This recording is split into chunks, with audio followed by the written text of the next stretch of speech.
Hey everyone, Jose Villablanca here, the founder and CEO of HolyFit. HolyFit, oh yeah, an employee engagement company, and started as a fitness company. Actually, I started as a personal trainer, really. And today I want to share with you some tips on how I grew my service business, which started out as a solopreneur. And yeah, we have a small team now. And I'd love to share what traits I've acquired while avoiding these certain traits to grow my business. So let's get started with the first tip. And this is from Breakfast with Seneca by David Fiddler. I hope I said his name right. And it goes, the battle against fortune, how to survive poverty and extreme wealth. Okay? The poor person is not someone who has a little, but someone who always craves more. And this is from Seneca. Have you ever felt like you've been stuck as a solopreneur or a small business owner, specific in the service industry? Well, let me show you some tips on how I grew my business. It was just me, and I was fully booked. Hired another coach, he was fully booked. Hired another personal trainer, he was fully booked. Hired our first admin, and then kept growing, to creative assistant or creative director, videographer, a few other salespeople.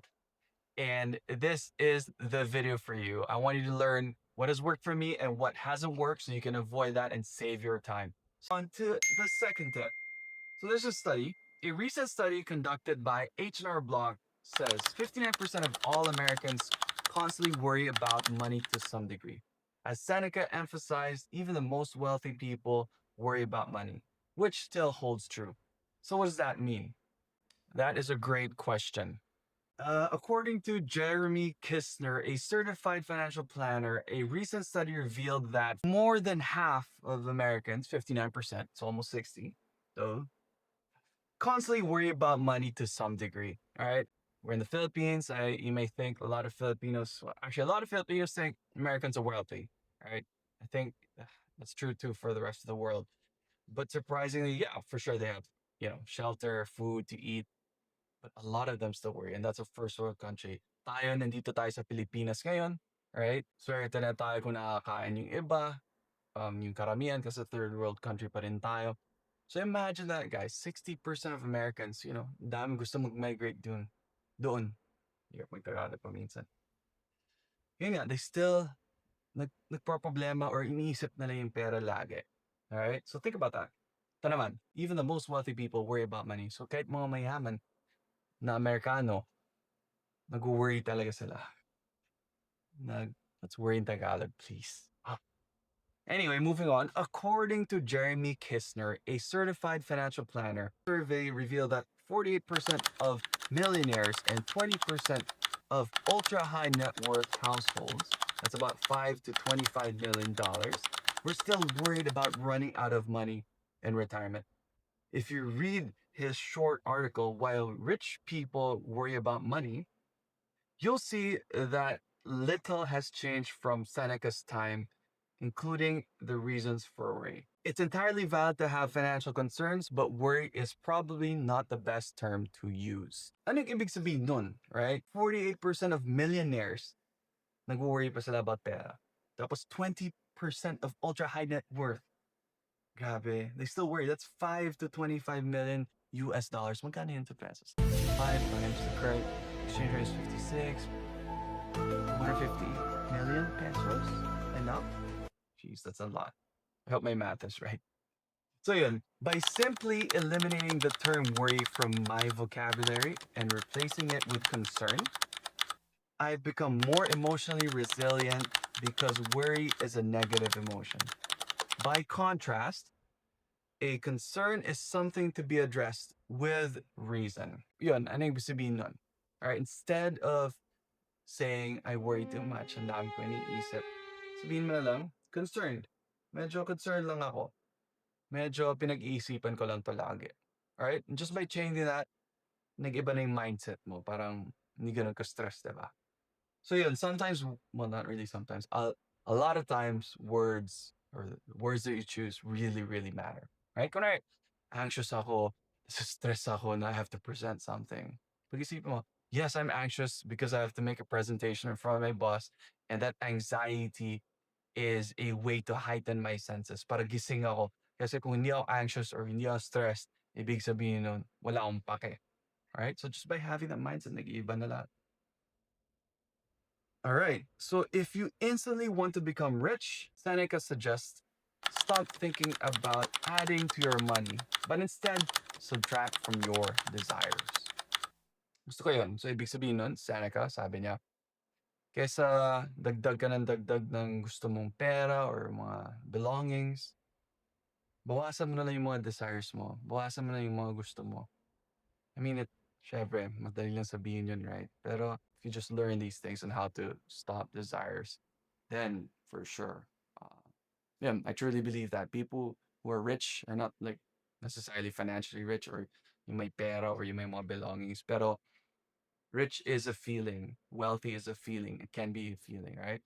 Kung kontento ka na sa mga gamit mo or sa income mo or sa trabaho mo, sa buhay mo, mayaman ka na, right? And that doesn't mean wealth na pera or malaking bahay or bagong gadgets.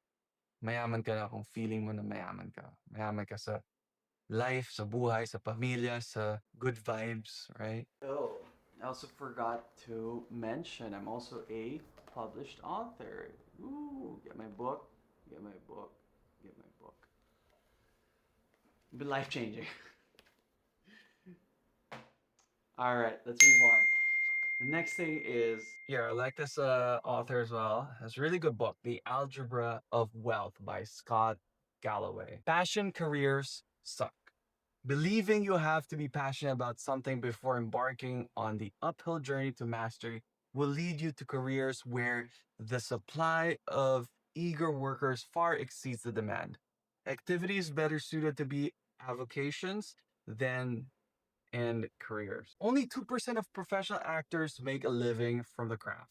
The top 1% of musicians garner 77% of their income from recording music, and half of all visual artists obtain less than 10% of their earnings from their art. Digital media was supposed to democratize this, but it's only reinforced a winner takes all economy. The top 3% of YouTube channels receive 85% of all views on the platform. And even if a creator reaches that threshold, about a million views per month, their passion generates just 15% in annual revenue. If you think about it, guys, right? Yung mga successful na artist, like musicians, artista, hindi naman ganun karami, diba? Most of them are actually broke, mga models. So, point dito kasi is, don't just iniisip mo yung passion, something that you're passionate about, gawin mong trabaho, and it might not work because everyone wants to do that. I wasn't my passion to be a personal trainer or get into fitness. I did enjoy it. Most coaches are broke, to be honest. But it became my passion because I slowly became more successful. So, ayun, don't just find a career and because you enjoy it, maging passion mo. Kasi maraming ganun talaga, no joke. Maraming tao na will go through that. So, to me, find something boring, uh, do it really well, and it becomes your passion because you're making a good living. Okay? And then here's another one from The Little Book of Zen Money by $7 Millionaire. Write down on the left side of a piece of paper, rich, and on the other side, poor. Then free write, doodle without thinking too hard, scribble, think on paper.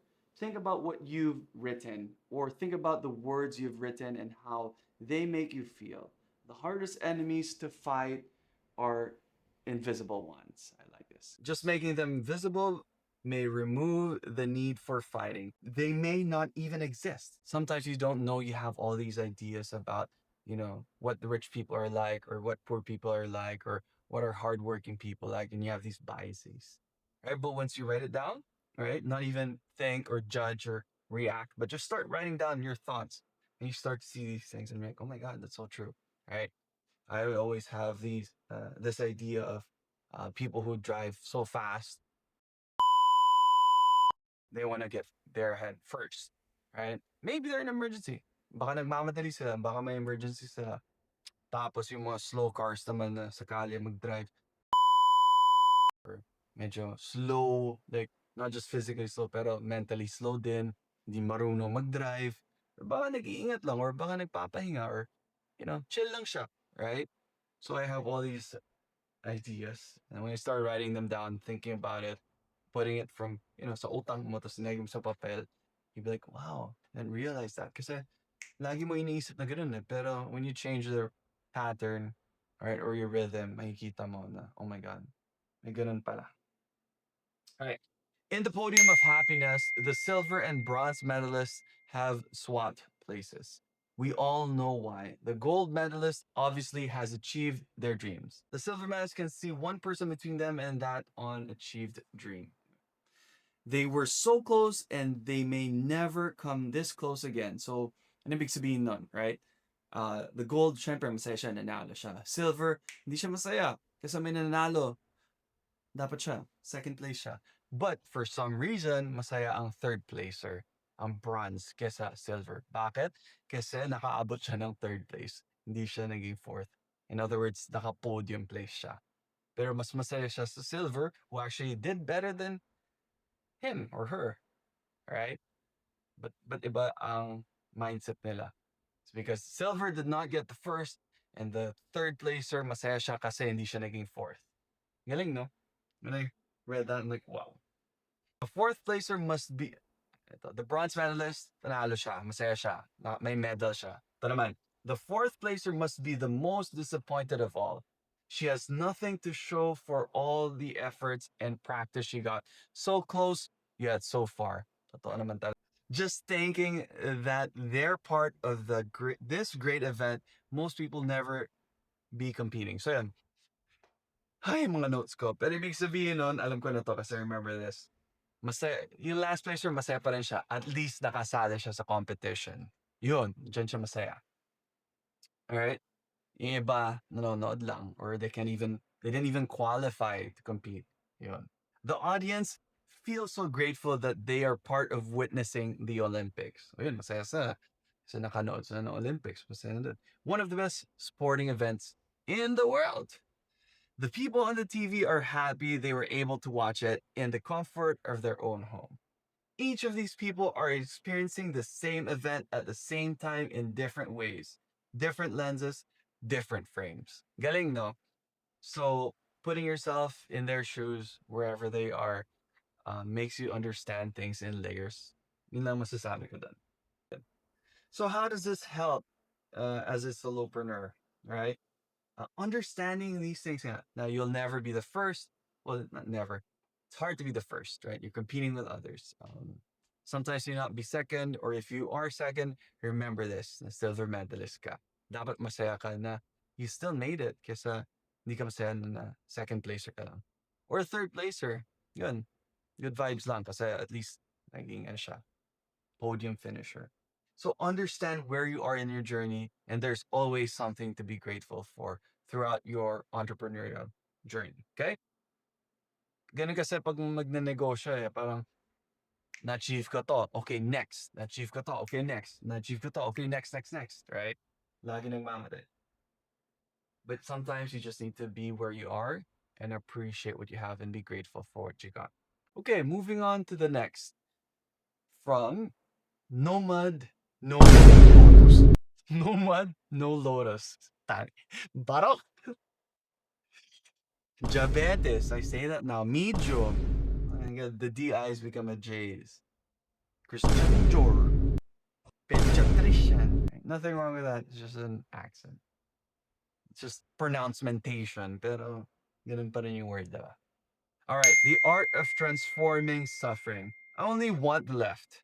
This is nonsense because in order for the right to stop existing, so does the left. Where there is no suffering, there can be no happiness. Either and vice versa. So you can't have one and not have the other, right? There can't be days without the nights, peaks without valleys, happiness without sadness. Ayun, gets mo na, right? So don't just hope for one thing and expect the other to stop existing. Some people think that in order to be happy, they must avoid all suffering. And so they are constantly vigilant, constantly worrying. They end up sacrificing all their spontaneity, oof, freedom, and joy. Ayun, I used to be there. In order to be happy, dapat walang suffering. I think that's mali talaga yan. Right? Sometimes you're happy when you actually go through that suffering, go through that challenge, and nanalo ka. Right? Natapos mo. You become a stronger person dahil sa journey na yun. And eventually it makes you happy. Right? Happiness doesn't mean the absence of suffering. Okay? So, ulitin ko. Pagiging masaya ay hindi dahil walang, ano yung suffering sa paghihirap. Alright? Happiness is because may na-accomplish ka. Galing ko dun. Kala ko hindi ko kaya Tagalog, ganyan. Alright, moving on. Many of us believe that we can only be happy if we have a great deal of power, fame, wealth, and sensual pleasures. But when we look around, we see there are people who have plenty of these things, yet they are unhappy. So yun, maraming tao akala nila maging masaya na sila. Lalo na yung mga mahirap, right? I mean, I'm not saying I'm rich. I'm not saying na mahirap ako. Or hindi ako mahirap. Hindi ako di mahirap. Ayun, you don't need power. Hindi mo kailangan na maging sikat. Hindi mo kailangan maging mayaman. Or makukuha ng mga sensual pleasures mo. Masaya ka na. Right? Kasi maraming tao na maraming pera, maraming power, right? Maraming influence, influensya, maraming pera. Sinabi ko na yun. Sikat, right? Pero hindi pa rin sila masaya. Think about it, guys, right?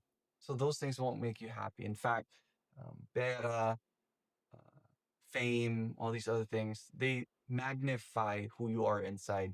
They show you. So kunwari, gago ka. Right? Kunwari, abusado ka. Pag mas marami kang pera, yun, it magnifies it. Mas nakikita mo na mas abusado ka, mas the way you spend your money, or who you give it to, or who you don't give it to, right?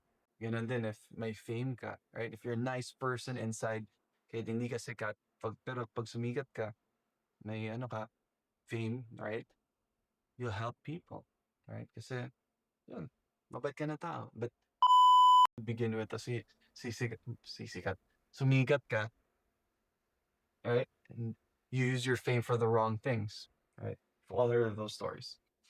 All right, I wouldn't want to be. So yun, anong point ko dun? Sorry, about work and career. Don't expect things will be a lot better or your career will be a lot better when you have these traits. All right. Dapat pa lang, ngayon pa lang, if you're not really super rich or wealthy or earning a lot or successful entrepreneur, you put away 10%, give it to charity or family or friends, 10% of your money, 10% of your time, 10% of your fame and, what that can bring you or paano how that can influence people. All right. Ganun. Ganun lang. Okay. I wouldn't want to be in a world without any suffering because then there would be no compassion and no understanding either. If you've never suffered hunger, you can't appreciate having something to eat. If you haven't gone through war, you wouldn't know the value of peace. That is why we should not try to run away from one unpleasant thing after another. Holding our suffering, looking deeply into it, and transforming it onto compassion, we find a way to happiness. So, ano ibig sabihin nun? How does that relate to work? Ayaw ng mundo na walang suffering, walang paghihirap. Kasi pag walang ganon, walang, I don't know what compassion is, walang malasakit, tama ba? Sa isa't isa, walang, hindi kayo nagkakaintindihan or yeah. Because, yun nga, you know, mahirap intindihin ng mayaman ang mahirap and vice versa. Mahihirapan intindihin ang mayaman pag mahirap yung tao. May parang social disconnect, social class disconnect, may marami talaga, right? Yun. So, for example, yung mayaman, they've never felt hungry, hindi lang maintindihan, hindi sila naawa sa mga tao na naghihirap, na gutom. Iisip lang nila na tamad sila, right? Pero hindi nila isip na privilege pala yung mga mayaman, kaya sila nandyan. Kasi may connection sila, may pera sila. Kung gusto mag-start ng negosyo, mas madali dahil dun sa pera at connections. For example. Alright? If you've never been through war, kung never ka na dumaan sa gera, hindi mo appreciate yung peace, yung walang away. Ano naman na. Alright? So yun, same thing with work, guys. Super, super makes sense there. Okay? Alright, and there's another book, and it's the last step of this video here. And I really like this author, Arthur C. Brooks, and the book is called From Strength to Strength, Finding Success, Happiness, and Deep Purpose in the Second Half of Life. Maybe you're in your second half, maybe I am. If I'm 40 now, and I die at 80, then obviously I'm in my second half. But hopefully, hindi pa. I want to live to 100 healthy, right? So, anyway, hedonic treadmill. To. Ang ibig sabihin ng hedonic treadmill is getting on this, treadmill, right? Tapos, never ending yung cycle, right? Pag nakuha mo yung iPhone Pro Max, gusto mo ng second iPhone. Or pag nakuha mo yung kotse, gusto mo mas magandang kotse. Pag nakuha mo yung bahay, gusto mo ng beach house. Pag nakuha mo yung beach house, gusto mo ng speedboat na kasama sa beach house. That's a hedonic treadmill. All right, a hedonic treadmill. Think of a prehistoric man, always wanting more. The more food he has, the higher the chances he would survive the next famine or winter, etc. He just didn't want to just survive the winter, but also to find the mate and have kids too. And what would make that possible? Not just having enough, but more than the next caveman, which would make him a better prospect in the mating market. This explains our weird fixation all throughout life on social comparison based on position and wealth. There's another element to consider. Success is all relative. After all, social hierarchy is based on after all, social hierarchy is based on the people in your community. Whatever that means, geographical, professional, or virtual. I know people who are depressed millionaires because their friends are billionaires. And it's so true. Hey, all right, let's start with that. So isipin mo yan, prehistoric man ka, right? You wanted to survive the next famine pag walang pagkain. So kakain ka ng kakain, store a lot of calories, tataba ka para pag walang pagkain, hindi ka mamamatay kasi your fat turns into energy. Pero that's not enough. Hedonic treadmill nga, right? Don't just want, ayaw mo lang na mag-survive for the next few months. Gusto mo magkahanap ng partner and have kids, all right? But now, how do you do that? How do you attract that mate? You have to show that mate na marami kang pera, marami kang resources, marami kang pagkain, right? May shelter ka para sa kanya, na malakas ka, you show that you can protect her or him and your kids, right? Because you need to be a good provider and protector of, from the wild, from the famine, from walang pagkain gets. And how do you do that? By having more than the other caveman or the other person. Yun yung hedonic treadmill. Di ba medyo intense? Ganun din naman tayo. That's why, susuot tayo ng Rolex or magandang bag to show na may kaya tayo. We have the resources to take care of you. Bibili tayo na. Papamacho tayo, papaganda tayo to show that we're healthy, that we can bear kids, that we can give you offsprings, healthy offspring, right? And we need to look healthier, fitter, better, financially better than the other caveman or person behind you or beside you. Diba? Medyo intense. Ganun tayo this day and age. Nothing has really changed nung the caveman times. So they were hunters and gatherers. So yun, this is this explains our weird fixation all through our life of social comparison. Ano ibig sabihin nun? Ba't tayo lagi nag-compare? Si Juan may ganito, si Maria may ganon, right? Si Marites may ganon. We compare, right? And I used to hate myself for comparing too much. But siya may ganito, Lord, but ako walang ganyan. But sila mas mayaman, but ako mahirap, but hindi ako mas matangkad, but ang payat ko, hirap mag-gain ng muscles, but ganito yung genes ko, but ganun, right? But unfortunately, this day and age, right, we not just compare um to people around us, right? Dito sa Manila, dyan sa Cebu, dyan sa Davao, right? Or, sa komunidad mo, right? Ngayon, because of technology, we compare with everyone else in the world. So, si Kim Kardashian, si artista dito sa Pinas, si ganon-ganon, right? Because of technology, we're comparing against the world, which is very unfair to you. Kawawa ka naman. Diba? All right, next up. Evolutionary sense of loss aversion. If you had more food, great. But if someone stole your meat, this could mean starvation. If you created more shelter for yourself, that's great. But if your home gets destroyed, this could make you vulnerable to predators.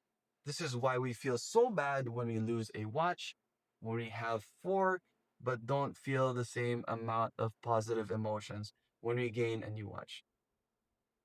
Hmm, okay. Gets? So ano yung ibig sabihin ng loss aversion? In other words, diba, kunwari, you get a new phone. Yay, saya mo. After that, wala na. Pero kunwari, nasira ang phone mo. Sakit. Yeah, it hurts more to lose a phone than it feels good to gain a new phone.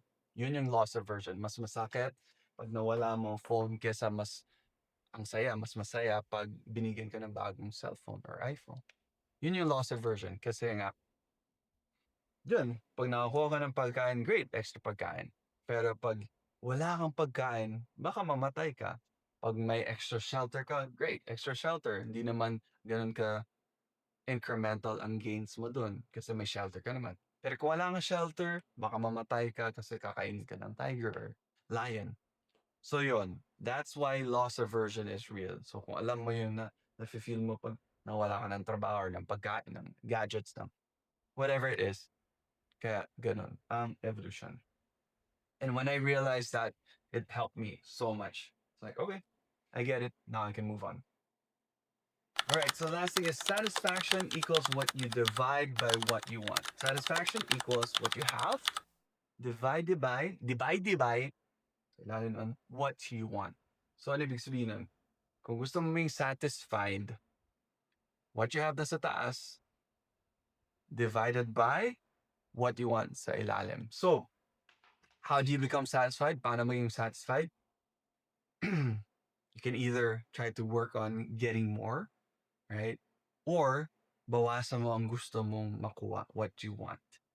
All right? Either dagdagan mo ang gusto mo or makukuha mo, or bawasan mo ang mga desires mo. And that's a different story altogether. So for me, I started a business because I had a lot of desires. Gusto ko magkaroon ng marami. But then when I realized the purpose of desires or why we have so many desires, unsatiable, never-ending desires, ayun, I became more satisfied. So I desired to be the best in the Philippines or, be the best person trained in the world or be the best, Holy Fit. And then my competition, employee engagement, ganito, ganun. I lowered down, not necessarily lowered down my standards. I understood that I didn't need much. And because of that, mas naging satisfied ako. And because mas satisfied akong tao and mas content akong tao, it was a lot easier to do business. Instead of pinag-isipan ko yung fear, right? Pinag-isipan ko na mga oportunidad. And dahil dun, I was focusing on being grateful kesa working on things that I didn't have and, the lack sa buhay ko. Ang mga kulang sa buhay ko. So yun guys, hopefully these tips have helped, and because of that, you'll be a better service solopreneur to grow your business. If you want to learn more, comment down below, let me know. Make sure you subscribe, by the way, guys. And yeah, let me know what topics you want me to handle. And I'll see you in the next video. Thanks for watching, guys. Bye.